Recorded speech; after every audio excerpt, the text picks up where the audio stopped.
because the Miltons were just, they're hard to explain, but they were the most obnoxious people you've ever met. The last people in the world you would want to spend a whole Saturday with. They were just stupid and argumentative. They looked kind of funny. Mrs. Milton, they not only fed her family really horrible foods that nobody wanted to eat, but that she would make me eat them too. And she was absolutely unrelenting in that. Whatever she put on in front of you, you had to eat, no matter how revolting you found it.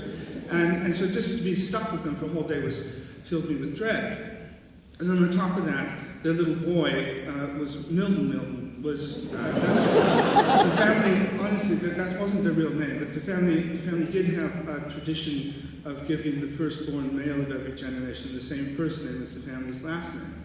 And Milton was the biggest drip in school. Just to be with him was a kind of social suicide. So the idea of having to spend a whole day at Lake Ahquabi just filled me with just absolute loathing and dismay.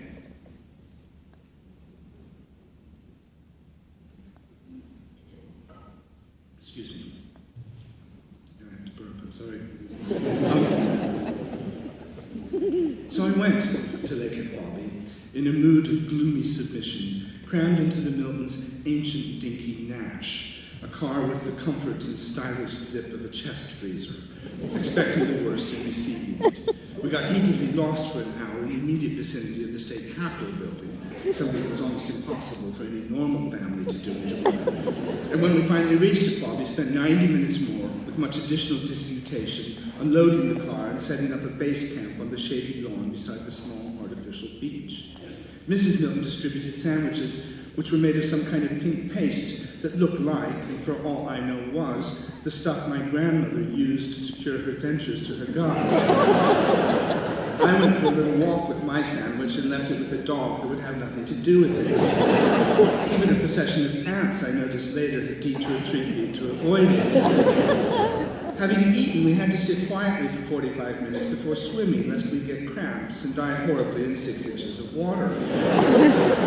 Mrs. Milton timed this quiet period with an egg timer and encouraged us to close our eyes and have a little sleep until it was time to swim.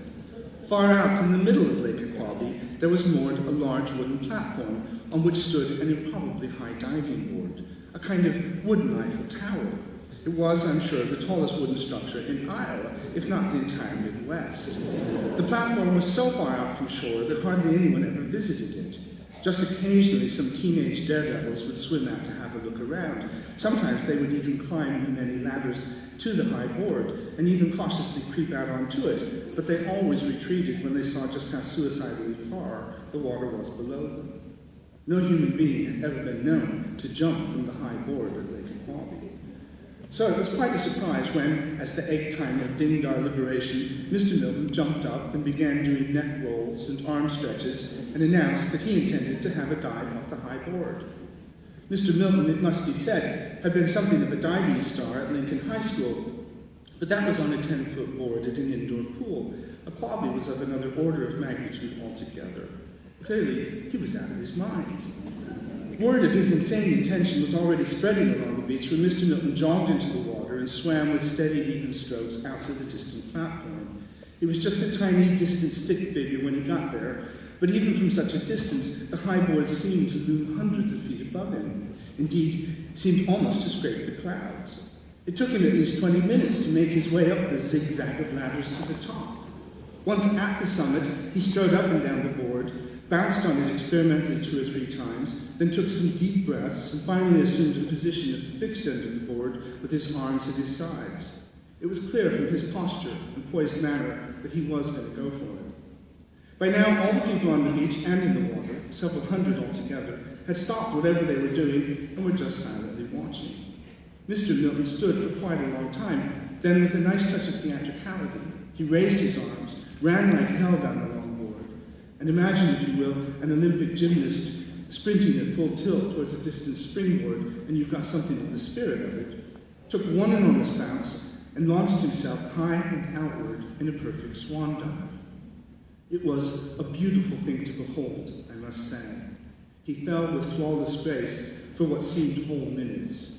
Such was the beauty of the moment and the breathless silence of the watching multitudes that the only sound to be heard across the lake was the faint whistle of his body tearing through the air towards the water far from below. It may only be my imagination, but he seemed, after a time, to start to glow red, like an incoming meteor. He was really moving. I don't know what happened, whether he lost his nerve, or realized that he was approaching the water at a murderous velocity, or what. But about 3/4 of the way down, he seemed suddenly to have second thoughts about the whole business, and began suddenly to flail, like someone entangled in bedding in a bad dream, or whose parachute hasn't opened. When he was perhaps 30 feet above the water, he gave up on flailing and tried a new tack. He spread his arms and legs wide in the shape of an X, evidently hoping that by exposing a maximum amount of surface area, he would somehow slow his fall. It didn't work. He hit the water, impacted really is the word for it, at over 600 miles an hour, with a report so loud that it made birds fly out of trees up to 3 miles away. At such a speed, water effectively becomes a solid. I don't believe Mr. Milton penetrated it at all, but just bounced off it about 15 feet, limbs suddenly very loose, and then lay on top of it, still, like an autumn leaf, spinning gently. He was towed to shore by 2 passing fishermen in a rowboat, and carried to a grassy area by half a dozen onlookers who carefully set him down on an old blanket. There he spent the rest of the afternoon on his back, arms and legs bent slightly and elevated.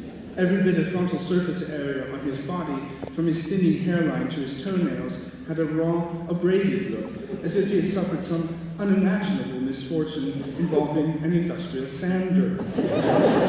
Occasionally, he accepted small sips of water, but otherwise was much too traumatized to speak. Later that same afternoon, Milton Jr. cut himself with a hatchet that he had been told on no account to touch, so that he ended up bleeding, in pain, and in trouble all at the same time. It was the best day of my life.